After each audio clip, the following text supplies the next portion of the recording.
ইসলামী bank ইসলাম নয়, আমাদের জনাব মির্জা ফখরুল ইসলামও ইসলাম নয়, জামাতে ইসলামও ইসলাম নয়।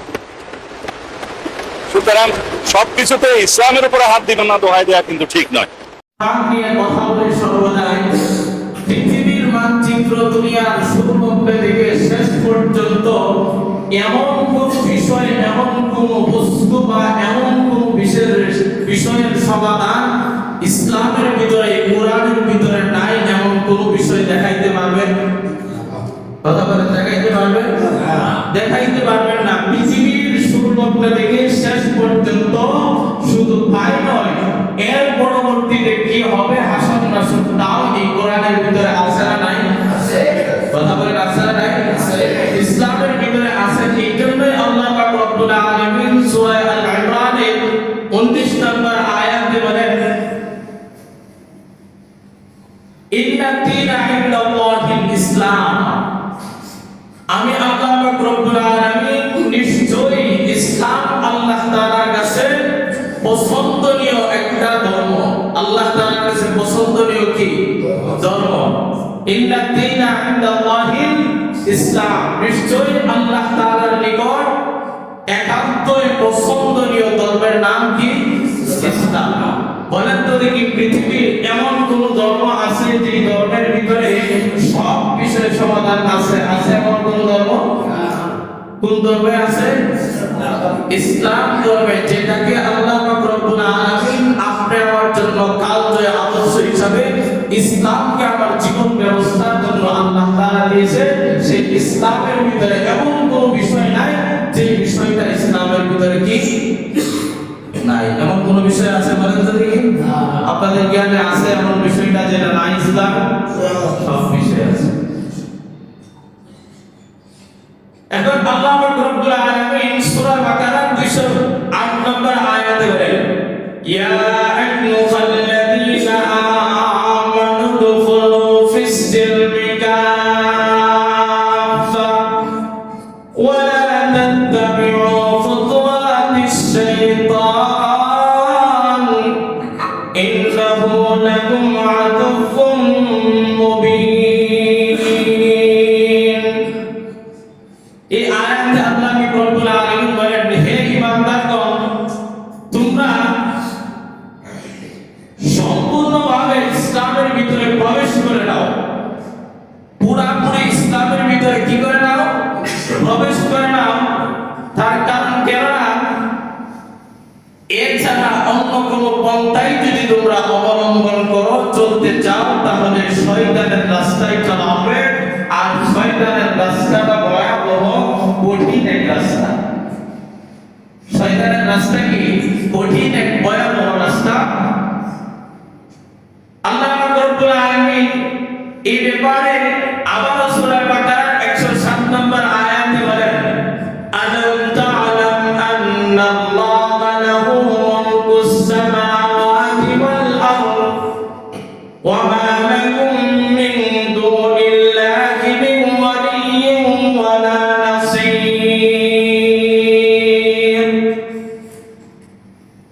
তোমরা কি জানো আসমান আর জমিনের ভূমধ্যর মালিক একমাত্র কে? শুরুতেই বলছিলাম আসমানের মালিক কে?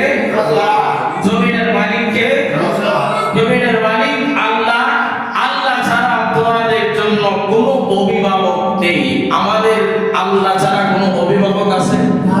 কথা বলেন, আল্লাহ ছাড়া আমাদের কোনো অভিভাবক আছে? একমাত্র সাহায্যকারী একমাত্র কে? আবার দেওয়ার সাহায্যকারী কে? আল্লাহ। আল্লাহ তাআলা সাহায্যকারী। এরপরে যদি আপনারা আবার ধরেন, তাহলে সূরা বাকারা 85 নম্বর আয়াতে আল্লাহ পাক রব্বুল আলামিন বলেন, আফাতুমিনুনা বিবাদিল কিতাবি ওয়া তাকফুরুনা বিবাদ ফামা জাযাউ মান ইয়াফআল যালিকা মিনকুম খিzyun ফিল হায়াতিদ দুনিয়া ওয়া ইয়াউমাল কিয়ামাতি ইউরাদুনা ইলা আশাদ্দিল আযাব ওয়া মাল্লাহু বিগাফিলিন আম্মা তা'মালুন। এই আয়াতে আল্লাহ রাব্বুল আলামিন বলেন, তোমরা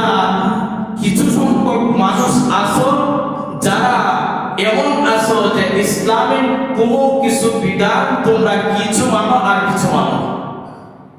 আসলে নাই আমাদের সমাজে ইসলামের কিছু বিষয় তারা মানে আর কিছু বিষয় কি তারা মানতে চায় না। তাদের জন্য আল্লাহ পাক রব্বুল আলামিন বলেন তাদের জন্য দুনিয়াতে লাঞ্ছনাদায়ক শাস্তির ব্যবস্থা আল্লাহ করে রাখছেন এবং পরকালেও আল্লাহ পাক রব্বুল আলামিন তাদের জন্য কি রাখছেন? শাস্তির ব্যবস্থা রাখছেন। এই জন্যই আল্লাহ পাক রব্বুল আলামিন বলেন তোমরা কি ভাবছো তোমরা যা করো না করো এটা আমার জ্ঞানের বাহিরে না, তোমরা যা সর্বাঙ্গীন করো আর না করো সব কিছু আমি আল্লাহ পাক রব্বুল আলামিন সব কিছু মুহূর্তে মুহূর্তে সেকেন্ডে সেকেন্ডে আমি সব কিছুকে তদারকি করি। সুবহানাল্লাহ। আচ্ছা বলেন তো দেখি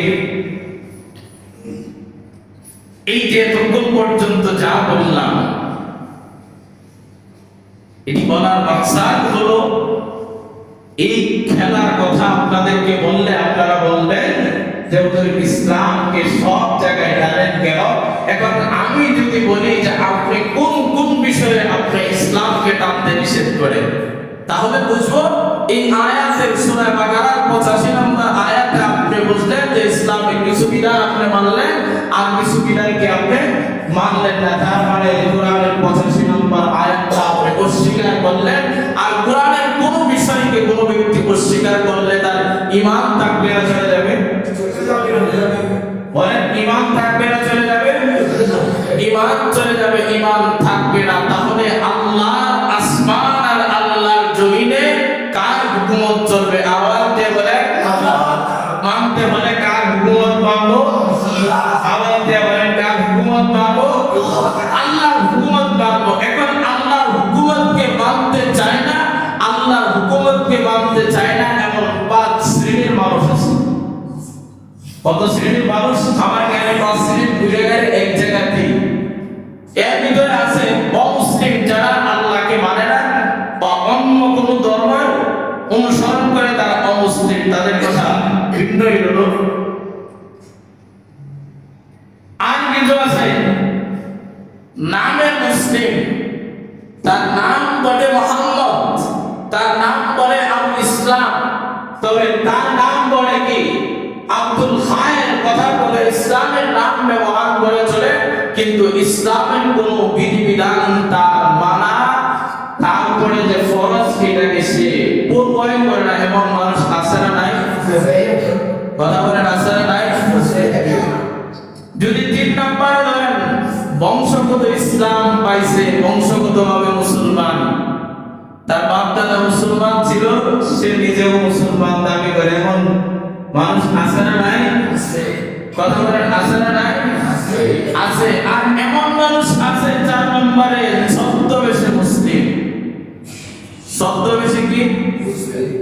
কখনো তার ইসলামটাকে তার প্রয়োজনে ব্যবহার করে, প্রয়োজন ছাড়া ইসলামটাকে মিথ্যা করে দেখে। আছে না নাই? কথা বলেন আছে না নাই?